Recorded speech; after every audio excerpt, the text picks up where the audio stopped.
नमस्कार। आज हम बात कर रहे हैं मल्टीप्लेक्स में सिनेमा टिकट और वो पॉपकॉर्न कोक मतलब खाने पीने की चीजों के आसमान छूते दामों की। जी हाँ, और इस पर सुप्रीम कोर्ट में जो हाल में सुनवाई हुई वो भी काफी दिलचस्प रही। बिल्कुल।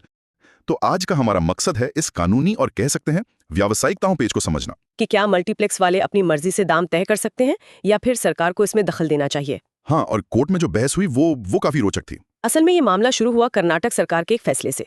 उन्होंने मल्टीप्लेक्स टिकट की कीमत 200 रुपए तय कर दी थी। अच्छा, 200 रुपए की सीमा। जी।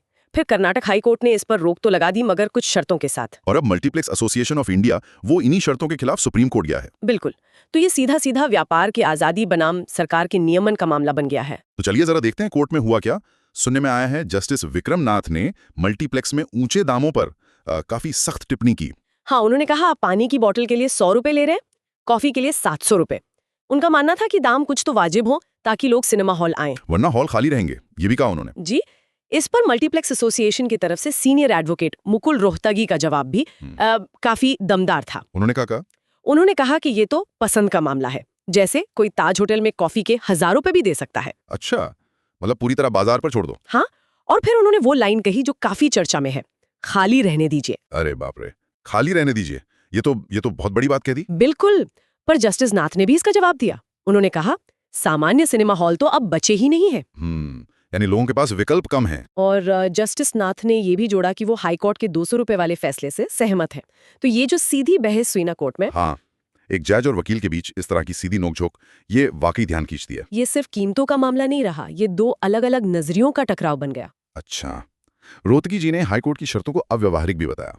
वो पहचान पत्र वाली बात क्या थी? हाँ, उन्होंने कहा कि हाईकोर्ट ने शर्त लगा दी कि जो लोग नगद में टिकट खरीदते हैं उनका आईडी कार्ड का ब्यौरा रखो। पर क्यों? उनका कहना था कि ये प्रैक्टिकल नहीं है। आजकल ज्यादातर टिकट तो मतलब बुक माई शो जैसे ऑनलाइन प्लेटफॉर्म से बुक होते हैं। काउंटर पे कौन आईडी लेकर आता है भला। बात तो सही लगती है। दूसरी तरफ राज्य सरकार के वकील का तर्क था कि ये शर्तें सिर्फ इसलिए थीं कि अगर बाद में राज्य सरकार केस जीत जाती है तो जिन लोगों ने ज्यादा कीमत चुकाई है उन्हें रिफंड मिल सके। अच्छा, ये बात है। जी। और फिर एक और कानूनी पेच आया। सीनियर एडवोकेट श्याम दीवान ने कहा कि राज्य सरकार के पास कीमतें तय करने की कोई कानूनी शक्ति ही नहीं है। मतलब स्टैट्यूटरी पावर ही नहीं है। हाँ, कि कोई ऐसा कानून ही नहीं है जो सरकार को ये अधिकार देता हो। और फिर एक और बात आई कि Karnataka film chamber of commerce कह रहा है कि ये हाईकोर्ट का सहमति आदेश था, मतलब सब राजी थे। हाँ, उन्होंने कहा कि ये कंसेंट ऑर्डर था। तो अब सवाल ये भी है कि क्या वाकई सबकी सहमति थी या इसे अब चुनौती दी जा सकती है। ये प्रोसीजरल मुद्दे भी हैं। तो फिलहाल क्या स्थिति है? सुप्रीम कोर्ट ने क्या किया? फिलहाल सुप्रीम कोर्ट ने याचिकाओं पर नोटिस जारी कर दिया है और हाई कोर्ट ने जो शर्तें लगाई थीं उन पर रोक लगा दी है। अच्छा, तो शर्तों पर रोक लग गई है, मतलब मल्टीप्लेक्स अभी दाम तय कर सकते हैं? हाँ, अभी के लिए तो यही मतलब है, पर केस अभी चलेगा। तो लड़ाई अभी खत्म नहीं हुई है। ये मामला सिर्फ पॉपकॉर्न और टिकट के दाम से कहीं ज्यादा गहरा है। बिल्कुल। ये उपभोक्ता की जेब, व्यापार करने की आजादी और सरकार की भूमिका, इन सबके बीच एक संतुलन बनाने की कोशिश है। सही कहा। और ये सोचने पर मजबूर करता है, जैसा जस्टिस नाथ ने कहा कि सामान्य सिनेमा हॉल बची नहीं है, विकल्प कम है। तो फिर पसंद वाले तर्क में कितना दम रह जाता है। और आखिर में एक सवाल शायद हमारे सुनने वालों के लिए भी है।